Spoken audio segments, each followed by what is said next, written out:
mootummaa jijjiirumsaa gaafii waggaa 150 biyyi kun gaafataa ture looreeta nageenyaa addunyaa kanaa kan ta'e abbaa hojjetee hojjechiisuu danda'u abbaa misoomaa kan ta'e Afrikaan kan dinqisiifate Awurooppaan kan dinqisiifate looreeta nageenyaa Dr. Abiy Ahmed Jimmaan keessaa Oromiyaa keessaa Itoophiyaa keessatti filate biyya diigamuudhaa kaatee ammas baga gammaddan baga injifattan jechuun barbaada. Kanaaf akka paartiitti bara kana mallattoon keenyallee maal inni jennu qamadiidha. Qamadiin uummata Oromoo birattis uummata Itoophiyaa birattis iddoo guddaa qaba. Qamadiin birmadummaadha.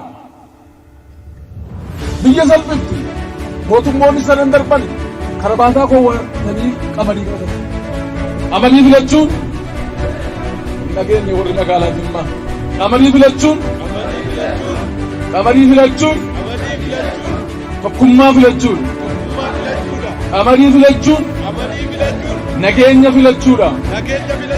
Qamadii filachuun misooma jalqabne nagaame misooma jalqabne xumursisuudha. Qamadii filachuun ulaa galaanaa saaquudha. Nageenya qamadii filachuun ulaa galaanaa saaquudha. Qamadii filachuun dimokiraasii baay'ee bareedduu deeggarsa galatooma.